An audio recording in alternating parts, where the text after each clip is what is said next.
Welcome to my YouTube channel. ඉතින් exam results ආපු දවස්වල ඉඳන් මගේ සෙකන්ඩ් යාළුවෝ ඊට පස්සේ ඒ ලෙවල් කරන නංගිලා මල්ලිලා වැඩිම ප්‍රශ්නයක් තමයි මේ බයෝ පාඩම් කරන්නේ කොහොමද? බයෝ වලට ලකුණු හදාගන්නේ කොහොමද? ওই ප්‍රශ්නේ ඇත්තටම ගොඩක්ම අහනවා. ඉතින් මං හිතුවා මගේ YouTube channel එකෙන් දාන පළවෙනි වීඩියෝ එක විදිහට මේ බයෝ පාඩම් කරන විදිහ මම බයෝ පාඩම් කරපු විදිහ මම යූස් කරපු ටිප්ස් ඒ වගේ දේවල් වලින් වීඩියෝ එකක් කළොත් හොඳයි කියලා මං හිතුවා. ඉතින් මේක මගේ පළවෙනි වීඩියෝ එක ගොඩක් අඩුපාඩු ඇති. ඒ වෙතේ ඉතින් ගණන් ගන්න එපා. ඉතින් ගොඩක් අය කියනවානේ බයෝ කියන්නේ කඩපාඩම් කරන්න පුළුවන් සබ්ජෙක්ට් එකක්. බයෝ එච්චර දෙයක් නැහැ. ඔය කඩපාඩම් කරගත්තොත් ඔක ලියා ගන්න පුළුවන්. එහෙම කියනවානේ.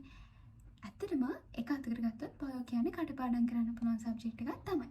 මොකද ෆිසික්ස්, කෙමිස්ට්‍රි ඊට පස්සේ මැත්ස් වගේ සබ්ජෙක්ට් ගත්තාම මේ පේපර්ස් වල තියෙන ඇත්තටම ඒ වෙලේ හිතලා අපි ලියන්න ඕනේ දේවල් නේ. හැබැයි ඇත්තටම මේ බයෝ වල එහෙම නැහැ. බයෝ වල තියෙන්නේ අපි අර රිසෝස් බුකෙන් පාඩම් කරන් යන ටික එහෙමම අපිට ලියන්න තමයි තියෙන්නේ පේපර් එකේ. ප්‍රශ්නේ තියෙන්නේ අපිට ওই පාඩම් කරන දේවල් මතක හිටින්නේ නැති එක. ඉතින් ඔය පාඩම් කරපු මතක හිටින්නේ නැති ලෙඩ නම් මටත් ඉස්සර තිබ්බා. ඉතින් පාඩනුත් කරනවා ඒ උනාට ලකුණුත් නැහැ. ඉතින් ඔක හරි ප්‍රශ්නයක් නේ. ඉතින් මටම තේරුම් ගියා මම පාඩම් කරන විදිහ තමයි ප්‍රශ්නේ තියෙන්නේ කියලා. පාඩනුත් කරලා ලකුණුත් නැත්නම් ඉතින් ඇත්තටම මම පාඩම් කරන විදිහනේ ප්‍රශ්නේ තියෙන්නේ. ඉතින් ඇත්තටම මට තේරිච්ච පළවෙනි දේ තමයි අපි ගොඩක් වෙලාවට පාඩම් කරන්නේ පාඩම තේරුම් ගන්න නැතුව. මුල් පාඩම් නම් එහෙම ප්‍රශ්නයක් නැහැ. මොකද ලොකු බල්කයක් නැහැ නේ. ඕක කටපාඩම් කරගන්න පුළුවන්. ඔය ප්‍රභා සංශ්ලේෂණය, එන්සයිම් යාන්ත්‍රණය වගේ පාඩම් වලින් තමයි ඔය තේරුම් අරගෙන පාඩම් කරන්න ඕනි කොටස් ටික පටන් ගන්න. ඉතින් අපි ෆස්ට් ටර්ම් එකේ එහෙම අපි නිකම්ම ඔක කටපාඩම් කරලා දානවා. ආයි බලද්දි ඔක නිකම්ම කටපාඩම් වෙනවනේ. හැබැයි ප්‍රශ්නේ තියෙන්නේ අපි අන්තිමට යනකොට ඔය සත්වය, අණුක ජීව විද්‍යාව, ප්‍රවේණය වගේ පාඩම් එහෙම හරියට පාඩම තේරුම් ගන්නේ නැතුව කොහෙත්ම තේරුම් ගන්න බෑ. ඒ හින්දා ඔයාලා මුල් කාලේ ඉඳන්ම හොඳට පාඩම තේරුම් අරගෙන පාඩම් කරන්න පුරුදු වෙන්න. එතකොට ඔයා දන්නවා ඔයාලට පාඩම තේරුම් ගන්න නැත්නම් ඔයා පුරුදු වෙනවා වෙන කලින් හරි ඔය පාඩම චුට්ටක් ආයි අහගන්න. එහෙම නැත්නම් දැන් YouTube එකේ ඊට පස්සේ Telegram එකේ ඕනි තරම් වීඩියෝස් තියෙනවා අපිට බලලා තේරුම් ගන්න පුළුවන්. ඔයා එහෙම මුලින් ඉඳන්ම පුරුදු වුණොත් ඔයාලට ටක් ගාලා දැන් තේරුම් ගන්න බැරි නම් ඔයා ටක් ගාලා එහෙම ඔය අණුක ජීව විද්‍යාව, ප්‍රවේණය වගේ පාඩම් ඒ විදිහට මතක තියාගන්න පටන් ගන්නවා. ඊට පස්සේ අනිත් දේ තමයි ව්‍යවහාරික ජීව විද්‍යාව, ඊට පස්සේ පාරිසරික ජීව විද්‍යාව වගේ පාඩම් මෙහෙම ලොකුවට තේරුම් ගන්න දේවල් නැහැ. හැබැයි ඕවා මතක තියාගනිද්දී ටිකක් පැටලෙනවා. උදාහරණයක් විදිහට ගත්තාම පාරිසරික ජීව විද්‍යාව ගන්නකො. ඒකේ අර පාරිසරික කොටස් තියෙනවානේ. ඒවා වගේ වගුවක් ගහලා පාඩම් කරන්න. ඒක කම්පෙයාර් කර කර පාඩම් කරන්න. ඊට පස්සේ ආ වගුවක් ගහද්දී එක කොටසක එක පාඩකින් ලියලා පාඩම් කරන්න. අපි එක්සෑම් එකට ගියාම අපිට අන්තිමට ඔය මතක තියෙන ඔය පාඩ අපි අඳපු රූප සටහන් වගේ දේවල්. ඉතින් අර ඔයාලට පාඩත් එක්ක තමයි ඔයාලට එක්සෑම් එකේදී මතක් වෙන්නේ. ඔයාලට අර පාඩම් කරපුවා මතක හිටින්න ඒක උදව් වෙනවා.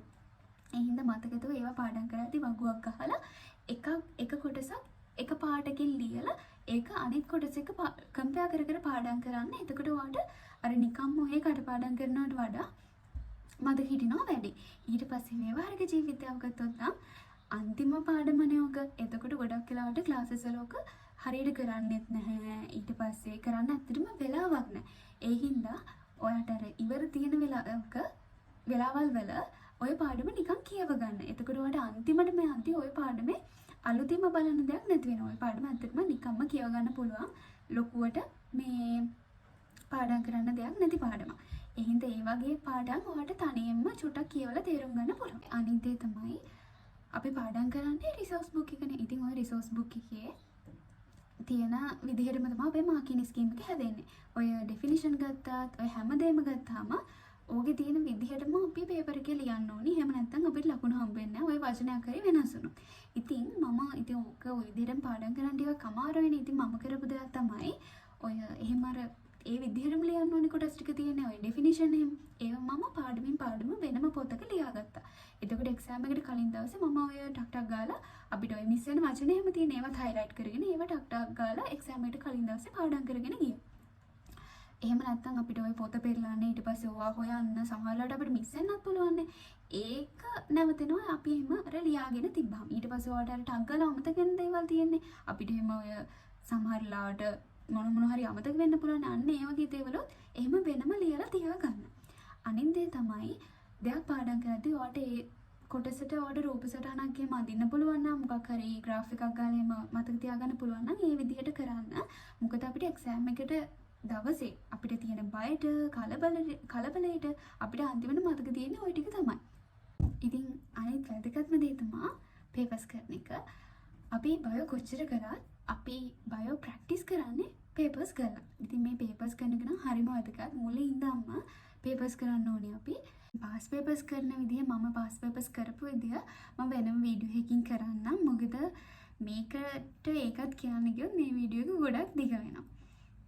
ඔයා මේ වීඩියෝ එක බලලා මොන හරි දෙයක් ඉගෙන ගත්තා නම් ලයික් කරලා subscribe කරලා කමෙන්ට් එකකුත් දාන්න.